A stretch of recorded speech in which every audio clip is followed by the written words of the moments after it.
This is Not a Journalist. I'm here with Nicky Jean. Hello, hello. How is everybody doing? Waiting for I them hope to we're doing respond. good. They should be. I I mean, mean, Dave, what are we? Probably day 40 something of quarantine. I feel like people have started to day just. 40. It's definitely 325 for sure. Like it's not day 40. So no. But it's just fun because I feel like a lot of people have started to just adjust to this and have just started. Like I was saying the other day when I was doing the show, one of my friends said she's actually more concerned about going back to work now. She feels like this is the new norm for her, and she's concerned about Really? yeah, she said at first she had a lot of anxiety about being stuck at home and doing all her stuff and feeling separate from everyone, and then she started to find Mm-hmm. out the ways to feel comfortable by herself in her space, and then once that kicked in, she started to be more concerned about being at work, knowing that our desks were so close to each other, feeling concerned about distance, Mm. public transit and stuff like that. So she's actually saying like she's not sure what it's going to be like once she goes back, because she's just like, I don't know if I actually want to go back to like being normal. And I was just like, oh, Like that's a going to very the office every day and all that. yeah. And I think there's some offices where they might even start to adapt that, like if they I'm just tagging you real quick. There we go. There's some No offices problem. that I think aren't going to. I think they're going to tell staff to like come in one day, like rotate and not have the full staff come in. Mm-hmm. Because it makes sense what she was saying. It makes perfect sense that she's concerned. I mean, this whole thing is about distance, and you got to keep it. So I mean, I definitely was a little more worried about going back to work than I am now. Like, mm, I feel like I'm getting used to the idea again because we've been talking about it for a couple of weeks. Going back to the office, but it's definitely like you get used to a sort of routine, right? mm-hmm. Because they say it takes 21 days to form a habit, right? So I've been, Oh, is that what it getting is? into this routine of work from home and all of this. Yeah, that's what they say. Oh, I didn't know So that. I mean, now that I've actually finally settled in, I'm like, okay, so now I gotta go back to work. For me, I'm mostly worried about like, am I gonna have the motivation to do it? Like, because mm, like now you know that you can be at home for this extended period of time and still be working. So it's like, do you need me for real to be there? Like, yeah, yeah. We have a because I guy. still might get sick too. That's the thing. Like, True. the virus isn't gone. Like, Yeah. Yeah, I actually I recorded a podcast earlier today that's going to be coming out on Friday, and I was talking with Tristan, and him and I were both saying like, yeah, this thing, everyone's like really nervous about the 6 to 8 weeks, possibly longer, but they're all saying like, oh, then we can finally go out. It's just like, guys, technically until there's a vaccine, we really, yeah, we're really you just, really shouldn't be yeah. Like going out. Texas is opening back theaters. Actually, sorry, Texas is giving permission for movie theaters to open back. But a lot of the That majors, doesn't sound smart. right? Like, I don't understand who they're trying to, like, who are you doing this for? The young people for the summer jobs? Like, I'm sorry, I don't need the money that bad. Maybe I mean they're doing it for the economy, obviously, but Yeah. it doesn't seem to me like going to the movies is an essential service. So Thank you. you know, Okay. Well, I wanted to start off by talking to you about some of the stuff you've been doing, because you've been out here busy, keeping busy out in these mm-hmm, streets, as they say. mm-hmm. And Who's out here? Mm-hmm. break down to lowdown, quarantine chronicles, Yeah. doing music stuff, right? And just being busy. Yep. What is the thing and also based on what you just said, you're also working. So what is what's the motivation Yeah. because I find, like, I mean, I'm doing the daily podcast because unfortunately I got laid off. So that gave me the time to be like, okay, I want to reach out to these people, organize my stuff, and do this on the daily, record multiple podcasts a day, keeping creating content. But you're doing that and working your daily. Like, how are you balancing that act? Listen. Everything has always been a balancing act in my life. So I felt like, I was ready for this. Mm. I've been going to school full time, working full time, Hot damn. doing, my hustle, my grind full time for the past, 4 or 5 years. Mm. So I'm just like, it's kind of like a thing that you just get used to the hustle. Mm. I there was a period of time. I mean, definitely, it's not the same work as before. Like, Mm. everything has slowed down, so we're not even getting as much, business as we usually get. So Yeah. a lot Okay. of the days, I'm not gonna lie, they're really slow days. I'll be moonlighting as AF. Yeah. Like, I'm working on my other stuff and doing what I need to do. You know what I mean? Because it's like you really have to maximize this time. I mean, I don't want to put pressure on anyone. You don't have to. It's not a necessity to be super productive during the quarantine. Yeah. I don't want people to feel pressure to do that. But I mean, if you do have the motivation, why not? You know, you use this to your advantage. And I've been trying to do that. It's strange. Like my sleep schedule is all weird. Like everything's weird. Like, yo, preaching to the choir of the not converted. Yeah, I saw someone post a meme today that said it's like Bugs Bunny all disheveled and messed up and it's just like me in the morning versus me at 3 a.m. and 3 a.m. is just Bugs Bunny up reading, like looking perfectly coiffed and happy, and I'm just like, facts. Like, it is so hard. Like, I wake up in the morning sometime and I'm just like, this is a rough day. And then, 2 o'clock in the morning, I'm just like building my Lego, watching TV, got the music all loud. And I'm like, oh shit, it's 3 a.m. I need to turn this stuff down. It's so weird. Yeah. It's so weird. Like, it's like, for me, it's a really a thing of putting my phone down. Like, I've tried, everybody was like, if you're having trouble sleeping, read a book. So I do that. I have an e-reader, but it's really not a fancy one. It looks like book pages or whatever. So I read that, and then after I'm done my e-reader, then I grab my phone. That's not how it's supposed to go. Apparently, that's what they tell me. However, here we are. So I'm trying to like really just limit myself, and because I'm not getting enough sleep. I'm working all day, like 50 million projects, and then I'm on my phone for a good I'm not gonna tell y'all how many hours, but it's a lot. You're like, I didn't even know there's that many hours in the day. Wait, am I just I think I'm creating hours at this point. Like it's like it's mindless scrolling. There's like nothing to scroll anymore. But however, it's like it's crazy. But here we are. It's the new normal. But now they've gotten us used to this whole new normal thing, and now we're going back to the old normal. So it's confusing, but is it the meme culture? Because I'm a elder millennial, as my friends like to call me. So memes, I'm 36, turning 37, right? So memes are interesting and funny to me. But like, there's memes that my partner will show me, and she's like cracking up, laughing, looking at it. She's just like, "Oh man, this is a callback to this thing," and I'm like, "I don't know what that's a reference to." And she's just like, "Jesus!" And then she takes me to Know Your Meme. And she's like having to explain memes to me, and I'm like, God, I feel old. I've never heard of Know Your Meme. Oh yeah, I might have to look up Know Your Meme. Oh yeah, man, love that site. I'm learning so much. Listen, I'm 25, going on 40, and I just, I'm confused a lot of times too. I'm like, I don't know. I'm listening to Marvin Gaye most of the time. Yes. So yes. Classic R&B. Yeah, but yeah. That's dope. Yeah, so one of my things I've been watching, you and Kay on Quarantine Chronicles. Can you a little bit about how that got started? Where I mean, I get what started it, but like, what was that conversation? So Kay and I are friends, and we talk quite often, and we were just venting about the quarantine at one point, and getting it started. She was like, I'm so excited about this. I live for this. This is my bag. Like, I was like, okay. Yeah, that's a weird flex, but she was, okay. Really cool with it. I was like, oh, okay. Like I was a little more stressed about it. So I'm like, I remember after that conversation, I was like, I don't know about this whole quarantining thing. Like I'm not the most extroverted person. I'm an introverted extrovert. Oh yeah, so, I'm like that too.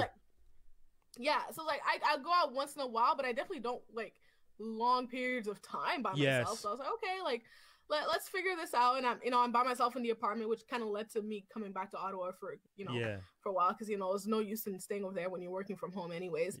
And I remember that night after a conversation. Sorry, I call it social loners. Social loners. That's what I like to call it. What I do. Yes, I like that. Yeah, because I love being social. Make a T-shirt. Yeah, I should, because I love being social, but I also like crave being alone right after. Or even sometimes I'm being social and thinking, I wish I was at home by myself right now. Exactly. Even though I'm having a great time. Yeah. Exactly. Yeah. So after that conversation, I remember I went to bed and I was like, I was having one of those sleepless nights. I was like, I have this idea. I thought it was so unique, right? I'm like, oh my God, what if we go live every day during the quarantine? and we and we have like these conversations like about how to make people like not bored. Because I was at one point just sitting there scrolling through Netflix for like 5 hours trying to find like, and it's like there's things that look good, but I wasn't sure if I want to click it because what if it's not good, but I just end up watching trash. I can't, like, you know what I mean? So I was like, oh my God, what should people be doing during this quarantine? What is happening? Facts. What are the activities that I need to do? So I was like, you know what? I'm going to find this list because I know there's other people like me, right? So it started off in the morning. I called Kay. I'm like, yo, let's go live. Let's go live, bro. Let's do it every day during the quarantine, and let's give people music suggestions, movie suggestions, things to do during the quarantine. Our chronicles, basically what we're doing, so that might, you know, inspire somebody to what they need to do. It started off that way, then it became messy. Yes. It became messy because, you know, best kind. In the comments shooting their shot, people out here disagreeing with me. I'm like, how dare you disagree with me? Like, what are we? Okay, don't do that. But yeah, people were started, you know, conversations. So, you know, we were doing the like daily stories, and we're still doing that. Basically, what's been happening in the industry, what's happening in the world. We do some, you know, our good friend Rona updates for sure. And we discuss, like, we give suggestions and we talk about the outcomes of those musical battles. We talk about, you know, like series that we've been watching that, you know, she has much different taste than I, so she tells them about you know, anime and stuff. Yes, and I know. I tell people about the great dramas that I've been watching, and sometimes we've both watched the same thing, like Too Hot to Handle, Black AF, as you know, was a great discussion. It's fun, you know, it's really fun, and we get into it, and people are interactive, and it's a great, like, I think a great distractor during the quarantine when you're looking for something to distract you, and a great, you know, way for us creatives to keep creating. I've been in the comments a few times, as you've seen. And I definitely enjoyed, I think one of my favorite ones was definitely when you started talking about Black AF. And one of the things that I do, funny enough, is I watch the show often from my computer and put you guys up on the big screen. And sometimes the reason I write big blocks of text is because I'm actually typing at a computer while because I'm like, he be writing fast. I'm like because that's the thing. I'm not watching on my phone, which is funny because it's this whole weird thing of like it's very much made for mobile, but sometimes you guys are doing the show right after I've done this and I'm editing this to post up on IG, so I'll watch you guys right after I finish my show. And I'll be putting it all together. Amazing. I'm watching. Thank you for the support. Yeah, no, it's fun. Amazing. You guys are doing a great show. The conversations are fun. The Haitian versus Jamaican patty debate was great. Lord. That was so funny.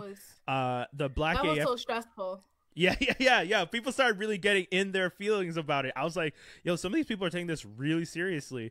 And I think the only thing is, for me, you know, when you know something for a fact, and you're just confused as to why other people don't know the facts. It's like, okay, like, this is aggravating. And I'm frustrated now. Okay. No, it's great. I need to go like cool down after this. I think my other favorite one was when you were, I think maybe it would have been the same day when you were talking about your list. And I noticed that there was a lot of people jumping in the comments over that one.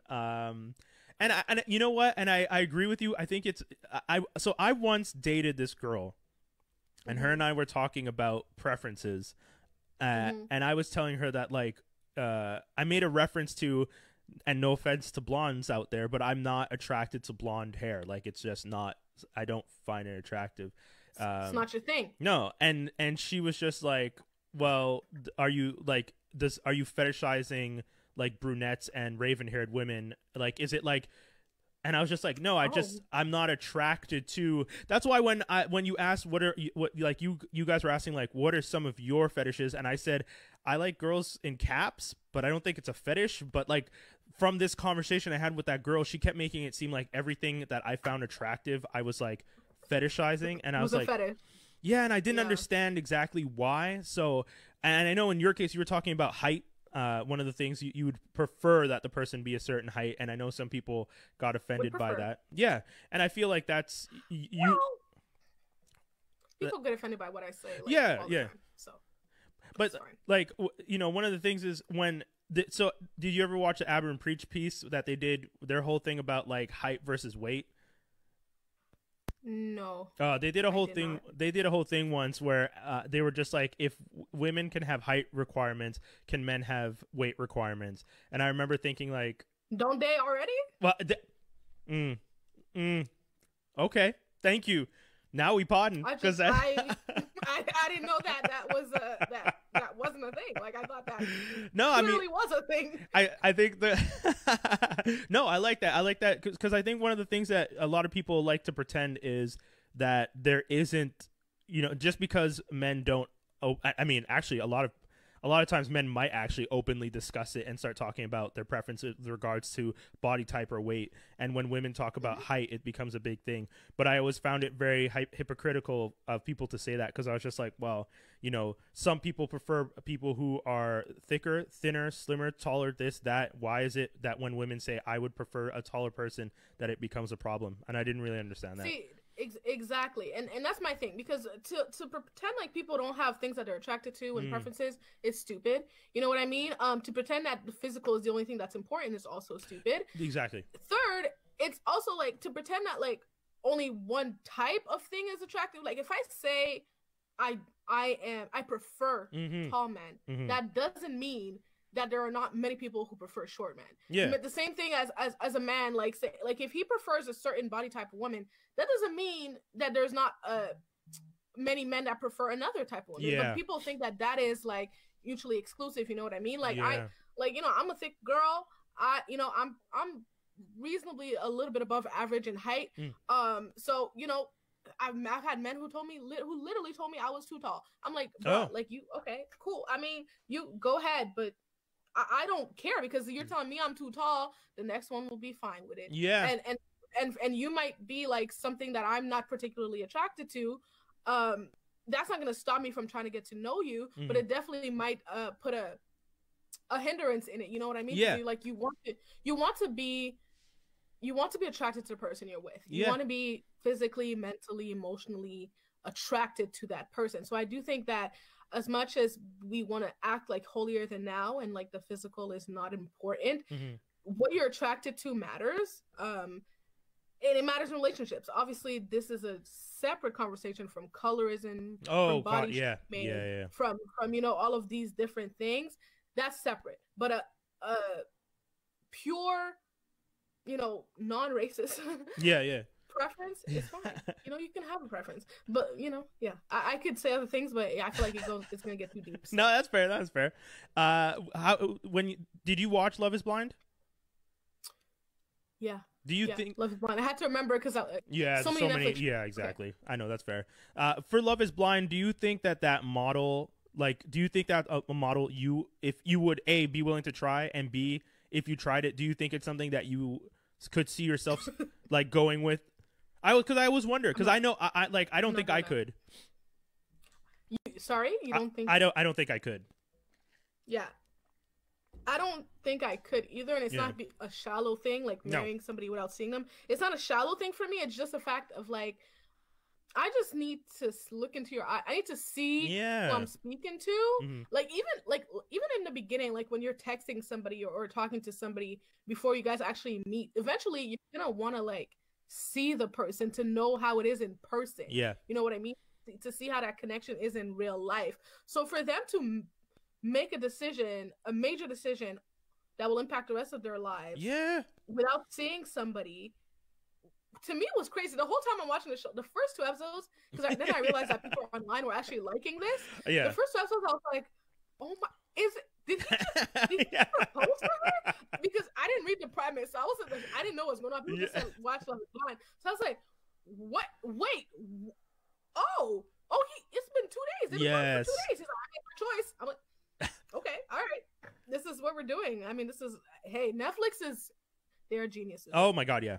Yes, Netflix is easily one of the smartest right now, and it is taking full advantage of this situation. Absolutely. Absolutely. They have their, foot on the gas. Yeah. And you also do Breakdown to Lowdown, which is the music side. Yeah, Breakdown to Lowdown is a music-based podcast. It's my baby. It's my little baby. Yeah. Going on 2.5 years now. Yeah. It's a show that focuses on R&B music analysis, recent releases, and then we do one oldie but goodie also a week. We discuss the song, what makes the song good to us, why we like it, up tempo, mid tempo, slow tempo, which playlists are going on, workout playlist, sex playlist, cool. driving in the car play. Yeah, we got different playlists. You know, which one do you think that this is for? We try to give good recommendations to the people, and usually, you know, they like the songs that we pick. Ian and I have vastly different R&B tastes a lot of times, so it's like, okay, like this is R&B, not my R&B, but you know, it's your R&B. So you know, we do that, so it's good. It gives people a good little, like, you know, switch from what I might pick and vice versa. And then we have the lowdown portion, which is where we get messy and we talk about all the urban pop culture happenings. We talk about our personal lives a lot too. Like, I'm not gonna lie, like he's gotten some things out of me that I just can't believe I said on air. Like, I just like, oh my god, like I want to take this episode back, but you know, it's like, yeah, it gets there. You know, we talk about our personal experiences and we relate them to whatever might be happening in current pop culture. And starts off with the warm-up, which is where we read responses from the listeners from last week's lowdown. So that's kind of how that cycle goes. And yeah, it's a really fun show. I like doing it. And I mean, one of the things when you and I were doing a little bit of pre-production, we were discussing before, we were both like, oh, like everyone's doing so much, we're both doing so much, and you know, this quarantine situation has led us to be creative as much as possible, interact with more people. But after the quarantine's over, doing a show like Quarantine Chronicles, is there some direction you'd like to take it? Is there some kind of evolution of the show you'd like to do? Are you still planning to come out on a daily basis? Well, you know, we do Monday. Right now, we initially wanted to do Monday to Thursday, right? yeah. Yeah, well, we do Monday to Thursday because at first we did that for like a week straight, and I was like, "Whoa, calm down." And I think both Kay and I were like, "Yeah, Monday through Thursday is fine, 8 p.m. Eastern. That's what we do it at." Yeah, we haven't talked about necessarily how we would continue Quarantine Chronicles, but a lot of people have been telling us they want us to start a show, like a podcast together. You know, you know, a type of like sex relationship podcast, a la Horrible Decisions type of podcast. And you know, we've definitely been talking about it. I think we definitely want to do something together in the future, given that we both do 2 other shows each. It probably wouldn't be a weekly thing, but if we can get something together monthly, like a little round table between the girls, I think that's something that could be really cool, because we have something for sure. We disagree about everything, which is amazing. No, it's fantastic. That's like funny. She's a Scorpio. I'm an Aquarius, so it's perfect. Yeah. It's kind of like, it's like we're great. I always tell her we're great as friends, but if I could not be with you, I probably would have killed her. And she would have killed me. But she would have killed me. I would have killed her first. That doesn't make sense, but I would have killed her, and people wouldn't have been able to tell that it was me, because Aquarians are kind of crazy. Oh Lord, we think about these things. Oh, but love her, I mean it. But yeah, for sure, we want to do something in the future, so we'll see how we can keep that going. As soon as the quarantine's over, Quarantine Chronicles is over. That's what I know. Oh yeah, okay. I mean, I can't call it Quarantine. No, yeah, but I just because. No, I understand. Also, you have to understand, like, I was thinking about this with the lives, right? Mm-hmm. Even for me, once we're like back into a sort of regular flow of things, I don't have as much free time as I have to give lives as I do right now. The way that my schedule is set up, where, you know, I don't have to go anywhere to do anything, I just kind of virtually do everything. Yeah, I can put on a live while I'm working on something else, but you know, once people start going outside again, it's gonna be a little more difficult. So I assume that a lot of these lives are gonna have like to redirect. Yeah. But a lot of opportunity is gonna come from like the versus lives, those battles. I'm sure Swiss and Tim are gonna parlay that into some kind of show, into some kind of production, maybe Netflix, maybe Hulu or something. Yeah, they have to do something with it. Yeah. Absolutely. It's something that can continue. Quarantine Chronicles will have another, you know, iteration, but it's definitely something that we want to continue. So. Yeah, I think for this show, for what I'm doing, like Not a Journalist started originally as something I wanted to do on a monthly basis, and I was just going to do small little episodes about media content and media news in the background, back end stuff, talking about stuff. But then I'd also have Not a Journalist conversations where I talk to people about what they're doing. And, you know, once things played out the way they did, I started doing it on a daily basis. And I was just like, you know, I think I know if everything goes back to normal, can I do this on a daily basis? Probably not. I probably don't think I could. Not. I do want to, however, maybe do it twice a week still. Maybe a Monday and a Friday, because I still do Geektastic Cypher on Wednesdays with the guys. We do that at 6 p.m. every week. And, you know, it'd be cool to have like this. Which is an awesome show, by the way. Thank you. Thank you. Yeah, we really have a lot of fun with it. And, you know, just being geeks, that all started from just, I used to host a hip hop show at CJLO Radio in Montreal. And then I kind of just got tired of hip hop, to be honest. So, really? Okay. Yeah, I did. Yeah, I got to a point where like it was all the like Migos and mumble rap and all this stuff, and I was just like, yeah, it wasn't the type of hip hop that I was into, and the stuff that I was into that I was like posting and like trying to get support for, it felt like was just completely being pushed under the rug. People are just really all about like skirt and, you know, gold chains and yeah, it's a different climate for hip hop. It's not the same as it used to be. I mean, it's I wouldn't say it's necessarily detrimental because each generation has their thing, you know what I mean? But you're always going to be partial to what you grew up in and what, you know, was considered the golden age whenever you came up. So you're gonna be. But that's the thing. I'm actually from the actual golden age. Like they call the era of hip hop that I grew up in the golden era. The golden like age. 95, 93 to 95. Like so it's amazing hard. Era. Yeah, it's hard for me sometimes when like because I agree with you. I think, you know, we all as we grew up, the music we listened to as teenagers will always have a really strong connection to us because, you know, that's what we were listening to. Lauryn Hill is always going to be one of my favorite artists. You could tell me she didn't show up for a concert for 8 hours and left these people standing with blisters, and I'll still tell you it was worth it. You still gonna go? I still gonna go. I still went twice. I still went twice. The first time she come out? Yeah, the first time she came out mad late, and I still actually, is it Lauren that I saw? Oh no, that was Erykah Badu, and that wasn't her fault. But the two times I went to see Lauren, the first time I saw her, she was like 2 hours late, and then the second time I saw her was at Place des Arts, and I'm guessing someone told her like, you're gonna have to pay back every cent if you're late, because she showed up like 5 minutes late. And I was just like, I was shocked because I was sitting in my seat expecting her not to show up until way later. Like, genuinely not expecting her to show up right away. Love Lauren, man. You got to respect Lauren. We got to wait till her chakras get aligned before she hits the stage. But yes, love Lauren. And that's okay. Yeah, because that's the thing. Once she's feeling her best, she will bring you her best. And that's the thing. I feel like some people, I get that people get upset that she doesn't take the stage when she's supposed to, but hey, man. I mean, if I got to work in the morning and your chakra is still unaligned at 11:45. That's fair. That's fair. I get that. You know what I mean? Because, you know, some of these shows are in the middle of the week, and I'm like, okay, well, come on, Lauren. Yeah. I got work at 7 a.m. Yeah, like I'm not even supposed to be here. I'm supposed to be in class, but okay. We didn't get to talk about it when you were doing Quarantine Chronicles. I couldn't really talk about it, and then when I did the show, I realized I wanted to reach out to you for Geektastic Cypher, but we didn't get a chance. But we both wanted to talk about Black AF a little bit.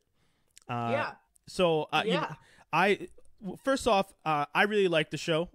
I mean, I think that Kenya Barris was just being true to himself. I think one of the hard parts is the fact that he's already told his story in another show, which is what made doing this show a little bit difficult.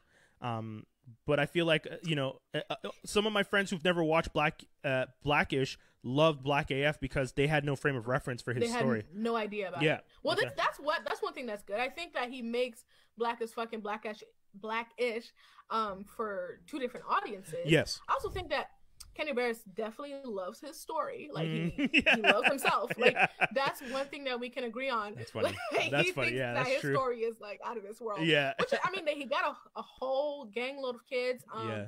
He has a wife who's also has a successful profession, but is also a mother. He showcases that in both shows. Yeah. However, I mean, he has mentioned that the wife on Black AF is much different from his real life wife. whereas his wife is more like Rainbow in Blackish, which is actually his wife's real name, Rainbow. Yeah, exactly.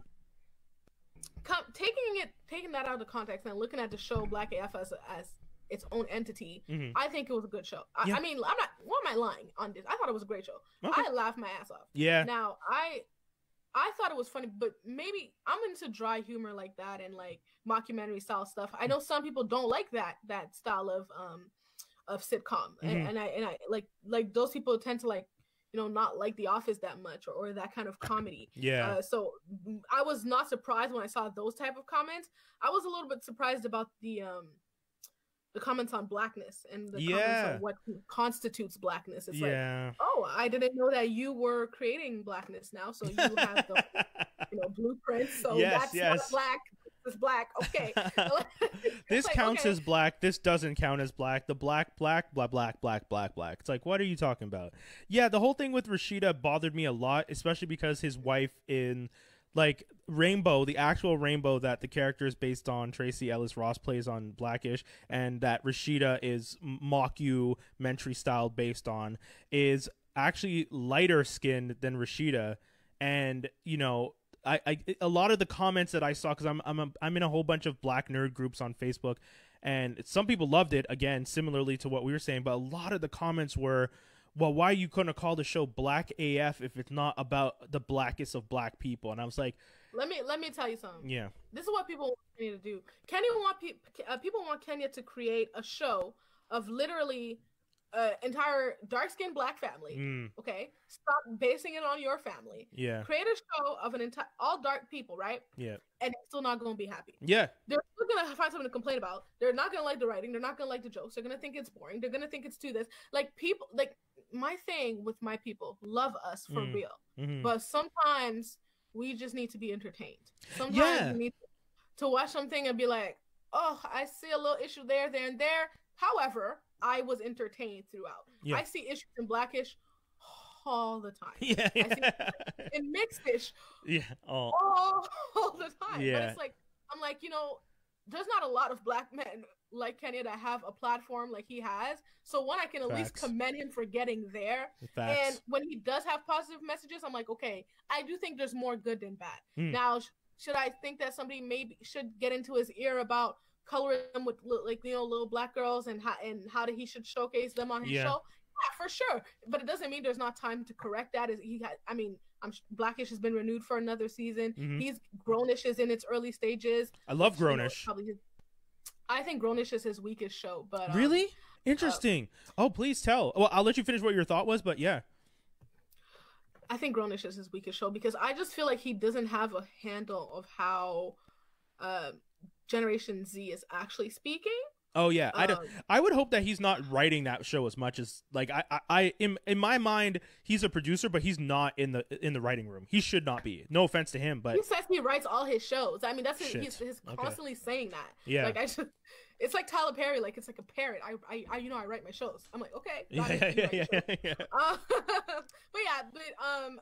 That's a little my thing. I still like Grownish. I'm not saying it's a bad show. I prefer Mixedish and Blackish. But Black AF, I just thought it felt real to me. I felt like it also gave me it took away a facade and it showed me potential for what a black successful family could look like. Black rich family could look like. And that there's a possibility for that.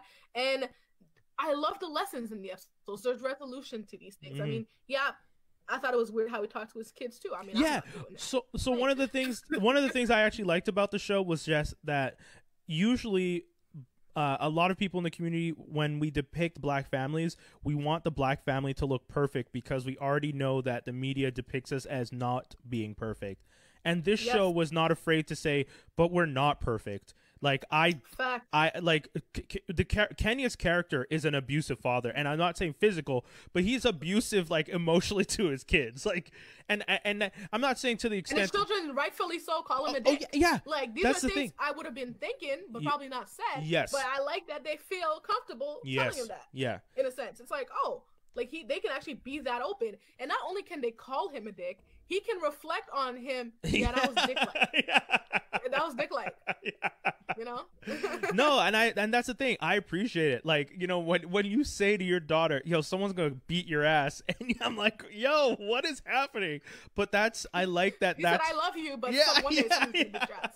And that's Like, I think that was one of my favorite things, because a black family is always depicted as like this like perfect father, like Fresh Prince of Bel-Air. You know, like, don't get me wrong, we all want an Uncle Phil in our life, but not every family is with an Uncle Phil and an Aunt Viv, and I'm okay with that. First, rest in peace, Uncle Phil. Yes, 100 Avery. For real, yo. But you know, he wasn't perfect either, but he was about as close as you could get. Yeah, like, yeah. Well, actually, no. I mean, Cliff Huxtable was the closest to perfection that you could get. Yeah. But Uncle Phil was pretty close. Like, and they, some of the situations like were a little too perfect. So I like that Black AF was like, this wouldn't turn out like that. This is not even a happy ending to this episode. Leave that here. Like, that's what happened there. That's why I like it. I thought it was cool. Like, it takes a lot to kind of bear all of that about your family out, because a lot of, I was doing some research. A lot of the stuff is really real. Like the kids' personalities are really real. Like all of them. Oh, dope! Yeah. What his real kids are doing in life. You know. Okay. NYU Film School. You know, the younger girl who plays basketball on the boys' team. Is he? Like, okay. All of this stuff is like real, and it's like, you know, it's like a open book into his dramatized life. Yeah. And I'm not mad at it. You know. I love the Tyler Perry episode. That was a great scene. Oh my god, yeah. When he eats the chips, and it's just like, you know, Tyler's just like, essentially Tyler's character seemed like the type of person who's just like, just because I have money doesn't mean I should just spend it. Whereas Kenya's character is just like, I have money, I should spend every penny of it and floss and like flex. I never had this before. And that's a type of a type of black person. I mean, you know, it happens, and he's, again, I'm surprised that he's showing this and poking such fun on himself, because he's actually a real person. But kudos to him. I commend him for sure. Yeah. Like, it's tough. He's getting a lot of shit for it. Yeah. It's funny. It's a funny show. Yeah, but you know, it's a throwback, because they always say you're not doing something right until someone hates you for it. So it's funny. Yeah. I encountered that for the first time today. I had someone that who hates you. I had someone who reached out to me in the past about helping them with podcast stuff and whatnot, and then today unfollowed and blocked me, and I was just like, why? I don't know, and I'm never gonna find out, because I don't care. I'm not gonna inquire. I'm not gonna go any further. But I haven't spoken to this person in a minute. The last time we spoke, they wanted to like work together on me helping them start a pod. I told them that they should jump on mine so we could talk, because they work in entertainment and fashion industry, and I was really excited about it. And then they just came across all weird all of a sudden, and then I was just like, okay. People just be mad. Well, that's it, right? It's quarantine life too, so maybe whatever's going on, they're just culling a whole bunch of random people. A lot of plans are falling through, and they're just like, I don't need these people in my life anymore. And it was just funny though, because I was just like, what? I'm out here posting about all the great stuff I'm doing. I'm talking to great people, you know, you included. Thank you so much for coming on and talking with me today. I already realized. Oh, thank you for having me. It's already been 38 minutes that we're talking straight, and I know you have your show to get ready for. But yeah, that's just, it flies by, because I get to talk to amazing people about dope shit, and that's one of the reasons that I like doing this. It makes me happy during the quarantine to A, talk to people, and B, talk to people about doing fun, cool stuff. And that's why. Absolutely. Yeah, that's why I like doing the show. Listen, I think what you're doing is amazing. I just don't, you know, don't dim your light for nobody, because you don't need to do that. That's not a just chance. like, I mean, haters gonna hate. It's a saying for a reason, and you know, a hit dog will holler. So you know, if he felt that way, or she or felt that way and unfollowed and blocked, I mean, do you, boo? We good. We're still gonna keep working over here. We're still gonna keep creating our content, and we're gonna be fine. We're gonna be just fine. Can you give me all the socials? Because I'm gonna put it underneath your, like, when I share this on IG, it's gonna be there. So where should everyone check out your stuff? Oh yes, everyone. Do me a favor, if you're watching this and you enjoyed our banter. I think it was super great and fun to be here. Do me a favor. My personal page is @NickyMusique. NickyMusique. The music is spelled in French. You can follow Breakdown to Lowdown's page also at Breakdown to Lowdown. That's Breakdown, the number 2 Lowdown. That's on IG. And what else? Quarantine Chronicles is just on our personal pages. So, Yeah. you know, again, that's on you know, Kay's page, but you know, I joined the live, so that's SOK.KAY. Yeah. Yeah, so definitely, you know, keep up with me there. I do the podcast. We're doing Quarantine Chronicles, working on the new music. People have been harassing me about that. That's coming to we're doing Breakdown to Lowdown. We're doing the spot on CKUT 90.3 FM. That's every other Monday. That's coming back May 4th. So if you follow my personal page, you'll be linked to all the other things that I'm doing. So that's, again, NickyMusique, NickyMusique. Dope. Nikki, thank you so much. Guys, if you're watching this right now, jump over to IG and go check out Nicky and Kay on their Quarantine Chronicles. If you're watching this after 8 o'clock and their show's already done, it's still there. You can still watch it for 24 hours, so definitely go check it out. Do you guys download them? Are you guys downloading them when you make them? Or Listen, Kay said she was going to do that. She was trying to make some of these episodes into podcast episodes, but I don't know what she's been doing. I'm going to ask her tonight. Yeah, because I was going to say, because some of those episodes, like, there's one where I was just, like, typing up a storm and just laughing. It was like listening to you, reply, laughed, listen again, reply, laugh. It was great. So I definitely... Oh, thank you. Yeah, it was really fun. So much. It was really fun. Okay, thank you so much, Nikki. Thank you guys for everyone who's tuned in. Having me. My pleasure. Again. Bye, guys. Okay, take care. Peace. Bye. Guys, so much fun. I really appreciate Nikki jumping on, and that's it. That's the whole show, guys. Another one in the bag. Make sure once again to check out everything that Nikki's talking about and all the great stuff. Breakdown to Lowdown, NickyMusique, NickyMusique. Check her out on IG. She's also on Twitter under that handle. And yeah, that's pretty much it, guys. I'm out. I'm gonna go relax and watch them on Quarantine Chronicles right now. Make sure you go do the same. That's the whole show. Peace, everybody.